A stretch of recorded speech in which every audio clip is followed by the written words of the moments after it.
आज बनामा सोयाबीन गोटे डिफरेन्स माने मंचूरियन टाइप रो बनामा आउ से लगी फास्ट सोयाबीन के बॉईल करदेमा तार परे से तार पानी सबू काढ़ी देमा आ गोटे पैन रे ऑयल नेमा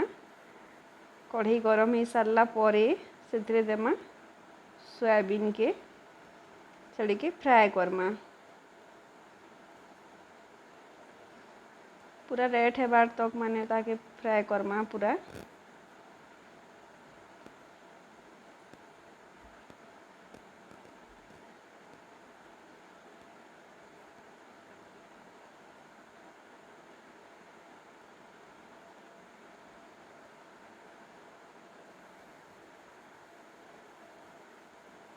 तारपरे से काढ़ी देमा फिर पैन रे ऑयल देमा से ऑयल टा गरम हो सारा परे से देमा जीरा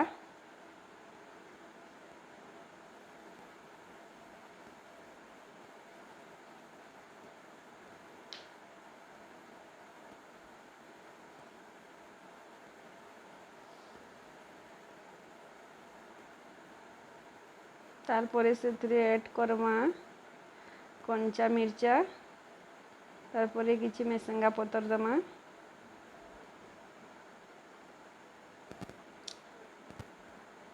अदा दमा ग्रेट कलाटा लहसुन दमा टिके हल्का भाजी दमा से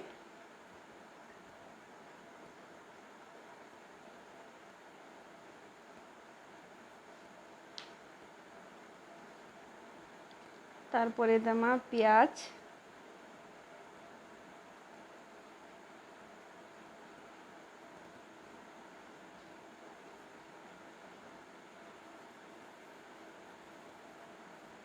प्याज के भी हल्का टिके भाजबा बेसी हमको भाजबार नहीं न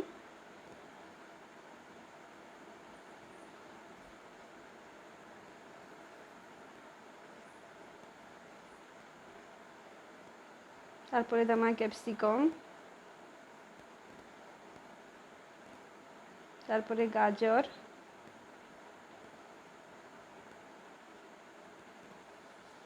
भाजमा से टिके हल्का हल्का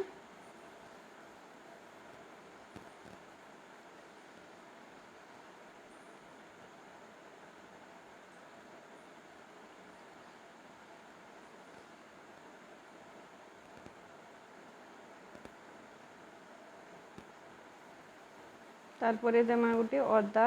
लहसुन और प्याज रो माने सेला फाइन पेस्ट नहीं टिके दरदरा पेस्ट सेला देमा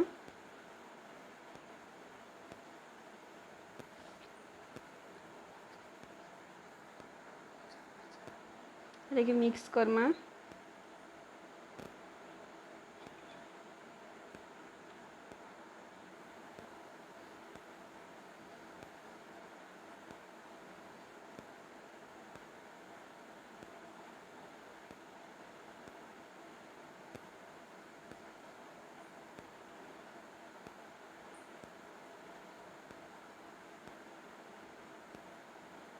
मिक्स कर सारा परे तेनु देमा हल्दी देमा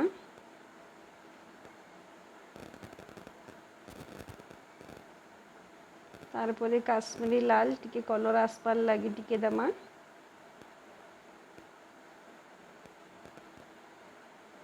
तारपरे देमा जीरा पाउडर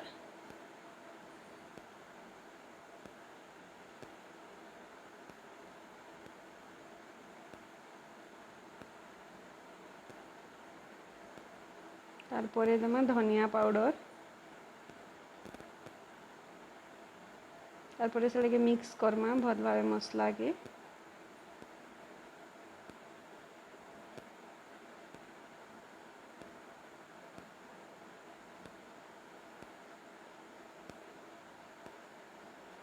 तारपरे स्वाद हिसाब रे लुण देमा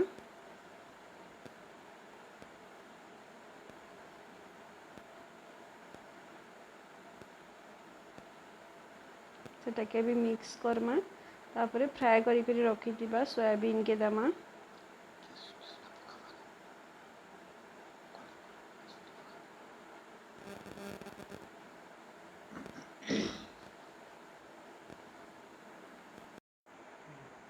तारपर से बहुत बढ़िया भाव तार माने मिक्स करमा टिके पानी देदेमा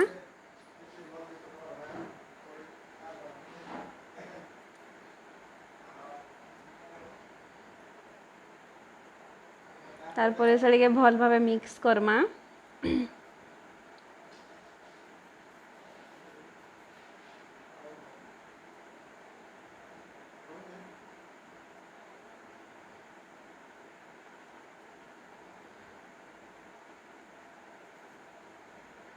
तारपर आउ टिके पानी देदेमा जेनटा कि सेटा बढ़िया भाव तार माने टिके मिक्स हो पारबा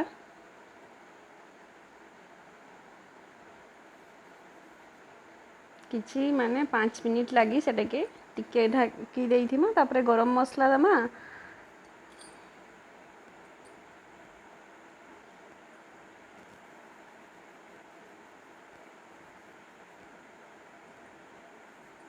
तारपर देमा टमाटर सॉस आपण चाहे चिली सॉस भी दे पारबे सेथरे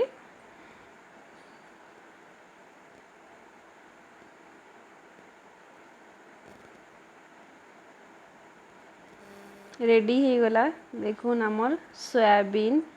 मंचूरियन स्टाइल रे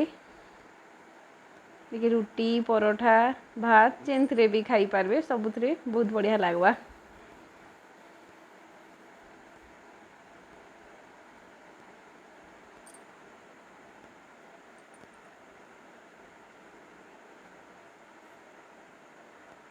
धनिया पतर टिके पकाबे आ गरम गरम सब करबे।